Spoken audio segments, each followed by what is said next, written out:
So, come on, the United States and France are Britain's biggest allies. You become Prime Minister, there could be a world in which Trump and Marine Le Pen are in office. How would you feel about that? It's for voters in America and France to decide who they want as their leaders. If I'm privileged enough to come into office to serve this country, I will deal with the leaders of other countries as they've been elected in by those who live there and voted them in. Donald Trump, his name alone sparks fierce debate, ignites strong emotions, and dominates global conversations.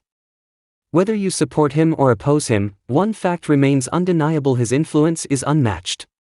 From his first term to his remarkable comeback as President of the United States, Trump has never been one to shy away from controversy.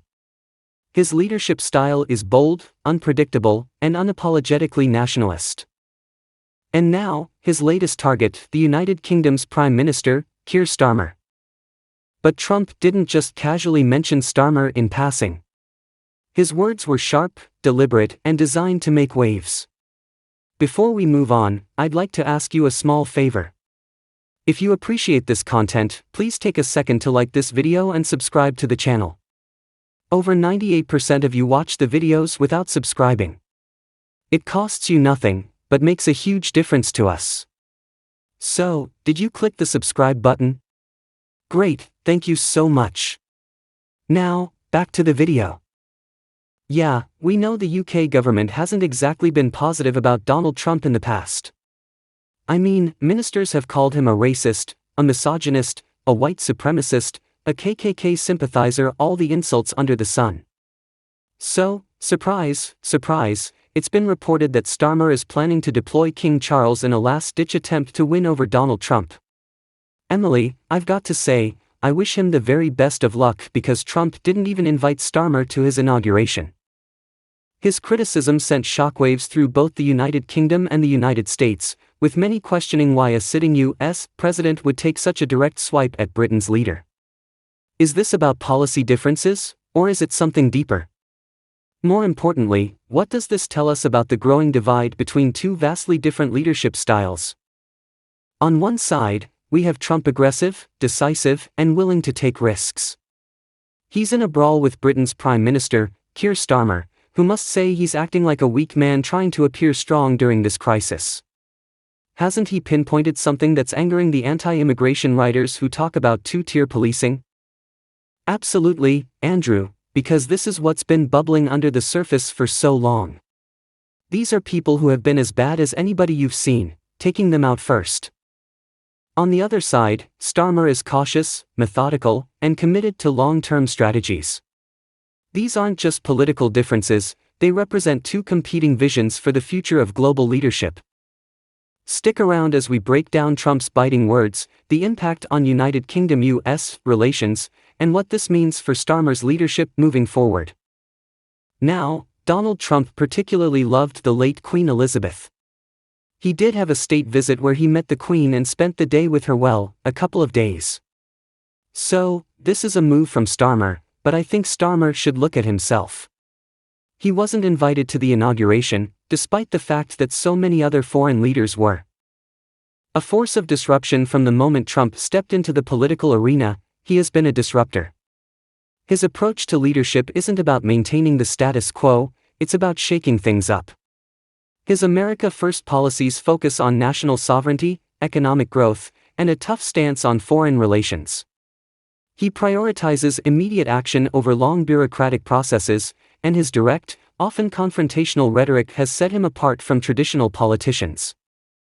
Look at the contrast between what the Americans are doing and what the Brits are doing. Donald Trump is really taking no prisoners.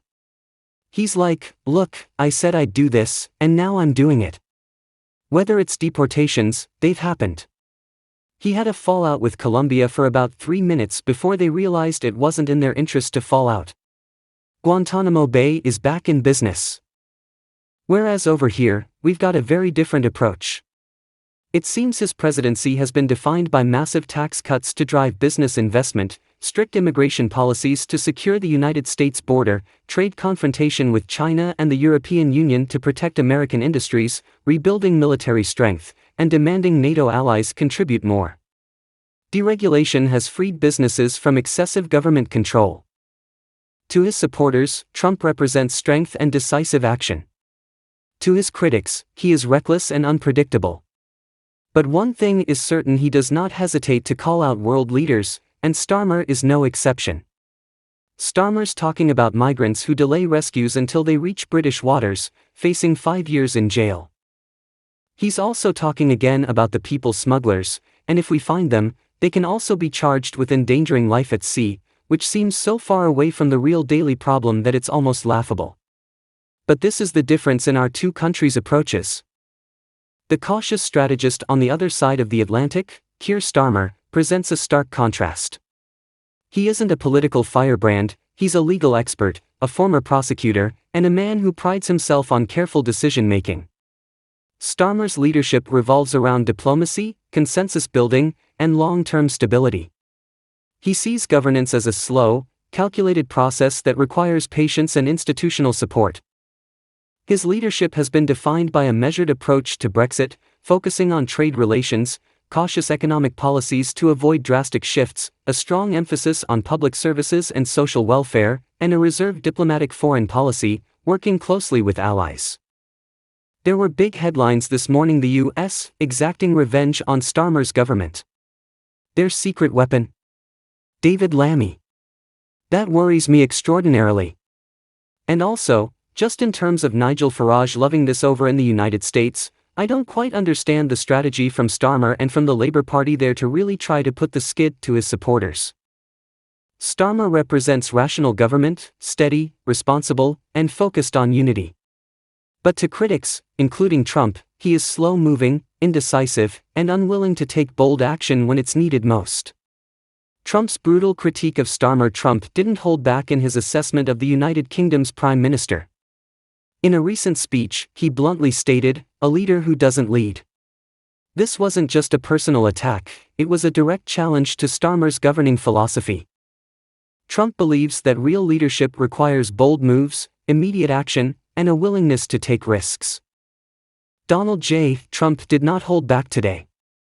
His inaugural speech was as big, aggressive, swaggering, and full of optimism and pride as full of hubris as we could possibly have imagined. "I was saved by God from the assassin's bullet," he said, "to make America great again." He sees Starmer as the opposite of a politician who hesitates, overthinks, and ultimately fails to act when it matters most. But why now? Why is Trump targeting Starmer at this moment? The answer lies in the growing divide between their leadership styles and their respective visions for the future of global politics. The battle of two economic visions. One of Trump's biggest critiques of Starmer was about the United Kingdom's economy. He declared, "The United Kingdom economy is stuck." Trump pointed to high taxes, overregulation, and weak leadership as the main reasons Britain is struggling. I'm not sure if many of you are big travelers or not, but we've seen what happened when Europe opened their doors. Look at Paris. Look at London. They're no longer recognizable. And I'm going to get myself into a lot of trouble with the folks in Paris and the folks in London. He argued that instead of capitalizing on post-Brexit opportunities, Starmer's government has been slow, bureaucratic, and hesitant to implement bold economic reforms. By contrast, Trump touted his own economic policies, cutting corporate taxes to encourage job creation, rolling back regulations to give businesses more freedom, and bringing manufacturing jobs back to American soil. Starmer, on the other hand, has focused on government spending and public services over tax cuts, careful economic restructuring rather than sudden policy shifts, and long-term stability rather than immediate action. But you know what? That's the fact: they are no longer recognizable, and we can't let that happen to our country. We have incredible culture, tradition. Nothing wrong with their culture, their tradition. We can't let that happen here with aggressive changes. So, who's right? Is Trump's economic model the way forward, or does Starmer's slow and steady approach offer a more sustainable path? It's one thing for the public to lose faith in Keir Starmer, but when members of his own party start turning against him, that's a political disaster in the making. Starmer is facing growing dissent within the Labour Party, with senior MPs quietly voicing concerns about his leadership. He's like a kind of speak-your-weight machine.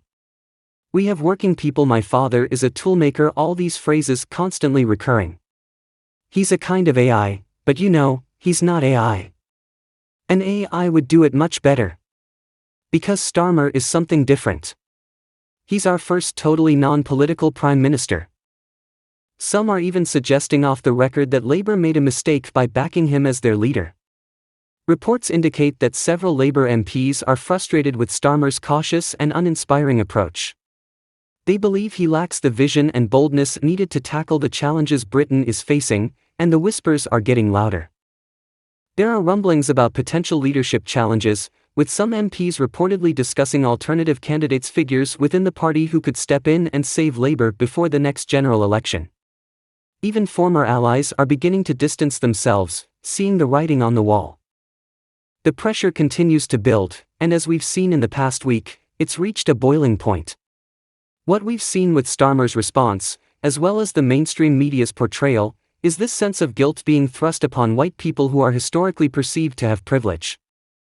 Starmer's approval ratings are sinking, public confidence is eroding, and MPs are increasingly reluctant to go down with a leader losing control.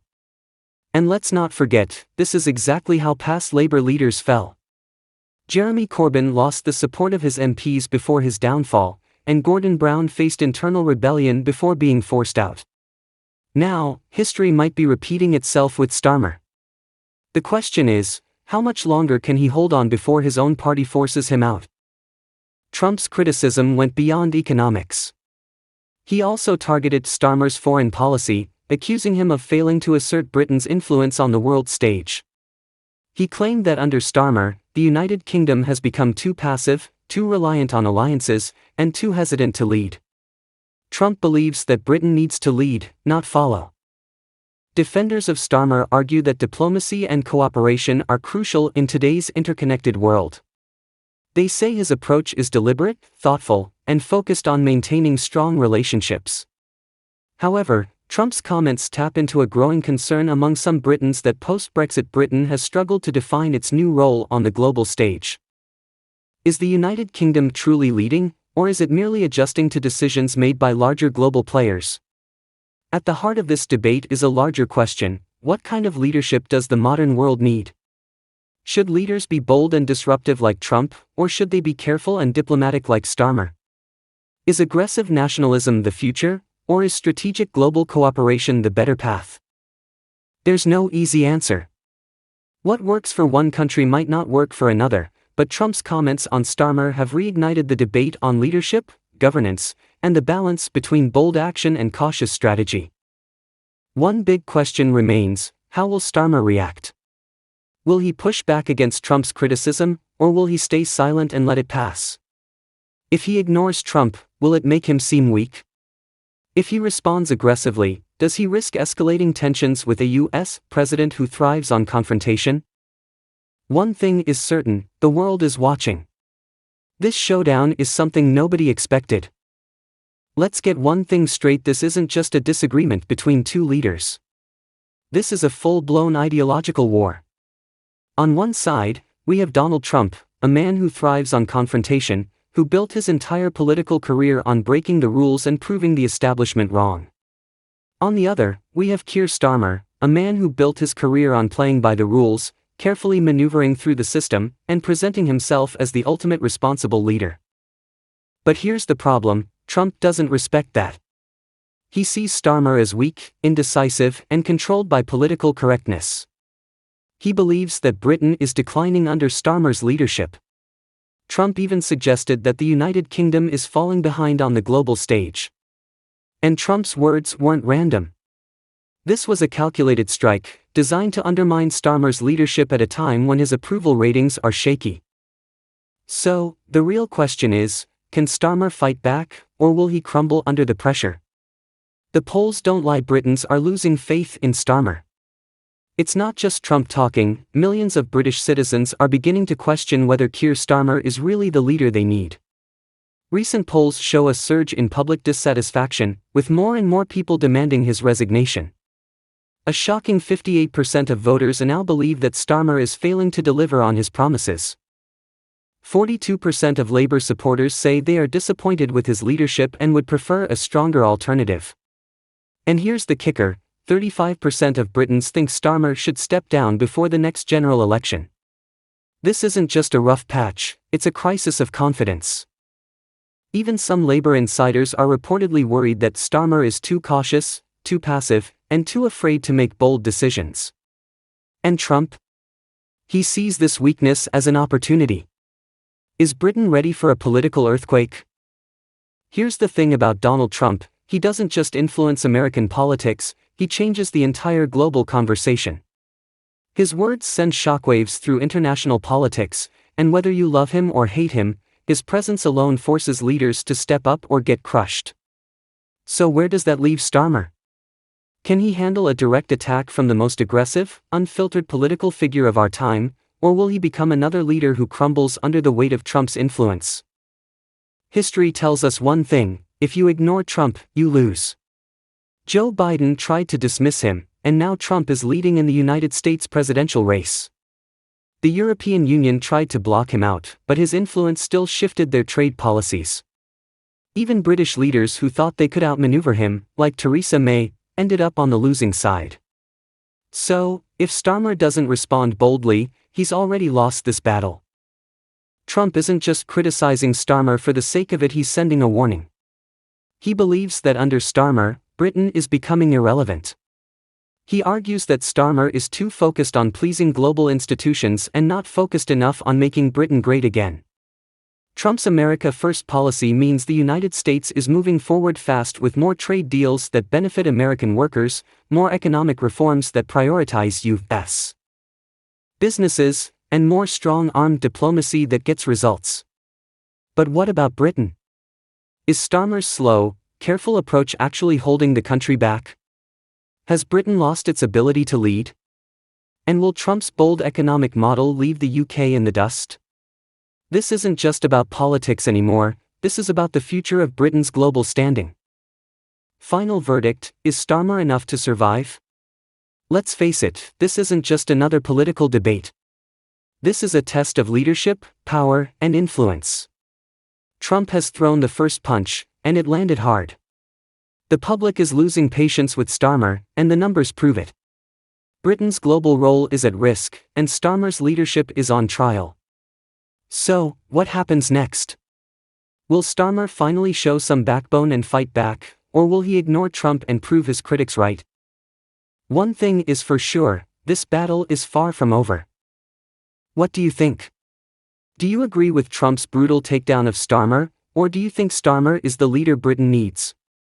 Let us know your thoughts in the comments. And if you found this breakdown eye-opening, make sure to like and subscribe for more hard-hitting political analysis.